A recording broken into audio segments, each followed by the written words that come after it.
কোনোবা মহান পুৰুষে কৈছে মৃত্যুৰ সৈতে সম্পৰ্ক কাৰ আজি তেওঁৰ তেন্তে কালিলৈ ভাল আমাৰ। আমি জীৱনত বহু লোকৰ সৈতে সম্পৰ্ক স্থাপন কৰোঁ আৰু আনেও আমাৰ সৈতে বন্ধুত্ব বজাই ৰাখে। কিন্তু সঁচা দৃষ্টিভংগীৰে চাবলৈ গ'লে এই সংসাৰত আমাৰ মাজত গঢ়ি উঠা কোনো সম্পৰ্ক, কোনো বন্ধুত্ব একোৱেই সঁচা নহয়, সকলো মিছা। কোনো কাৰণ নহয় এই পৃথিৱীত মাথো দুচকুৰ চিনাকি দুদিনৰ।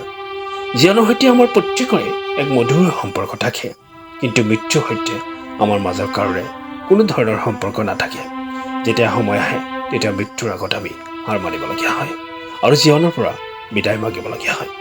সেইবাবেই এগৰাকী মহান কবিয়ে কৈছে, জীৱনটো হ'ল প্ৰবঞ্চক যি এদিন প্ৰতাৰণা কৰি এৰি দিব, মৃত্যু হ'ল প্ৰেয়সী যি নিজৰ সৈতে লৈ গুচি যাব। জীৱন আৰু জীয়াই থকাৰ আচল অৰ্থ বুজাই সকলোকে নিধৰুৱা কৰি চিৰদিনৰ বাবে আমাৰ মাজৰ পৰা আঁতৰি যোৱা শিল্পী কিশোৰ দাসে আমাক শিকাই থৈ গ'ল যে আচলতে জীৱন দীঘলীয়া নহয়, বৰঞ্চ ডাঙৰ হোৱা উচিত আৰু জীয়াই থকা দিনকেইটা হাঁহি হাঁহি পাৰ কৰা উচিত। অতি কম সময়তে অপাৰ সফলতা আৰু জনপ্ৰিয়তা অৰ্জন কৰি জীৱন অৰ্থপূৰ্ণ কৰি মৃত্যুৰ আগমুহূৰ্তলৈকে হাঁহি হাঁহি জীয়াই থকা অভিনেতা কিশোৰ দাসৰ আদৰ্শই আমাক শিকাই থৈ গ'ল যে আচলতে সঁচা অৰ্থত জীৱনটো কেনেকৈ জীয়াই থাকিব লাগে। জীৱনৰ প্ৰতি নিৰাশ হোৱা, হতাশ হোৱা প্ৰতিগৰাকী অসমবাসীক জীয়াই থকাৰ সঁচা প্ৰেৰণা দি থৈ গ'ল।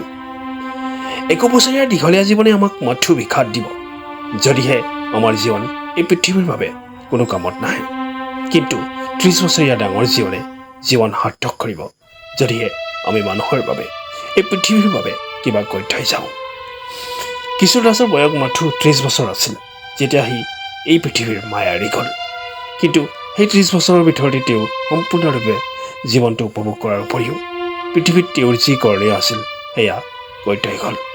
বহু চৰিত্ৰক জীৱন্ত কৰি মনোৰঞ্জনৰ ভঁৰাল চহকী কৰি থৈ গ'ল আৰু জীৱনৰ শেষ দিনবোৰত এয়া শিকাই থৈ গ'ল যে যেতিয়ালৈ জীৱন থাকে তেতিয়ালৈ জীয়া মনেৰে সৈতে কেনেকৈ জীয়াই থাকিব লাগে।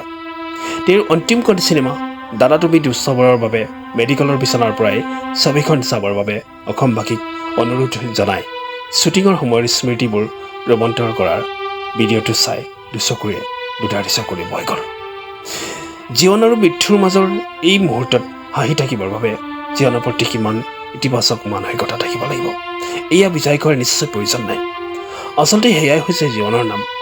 আজি হৃদয়ৰ গভীৰৰ পৰা এয়াই কওঁ যেন কিশোৰ, যেতিয়া তুমি এই পৃথিৱীলৈ আহিছিলা তেতিয়া তুমি কান্দিছিলা আৰু সকলোৱে হাঁহিছিল, কিন্তু আজি পৃথিৱীৰ পৰা যোৱাৰ পৰত তুমি হাঁহি হাঁহি গুচি গ'লা আৰু আমি কান্দিছোঁ, মাথো কান্দিছোঁ।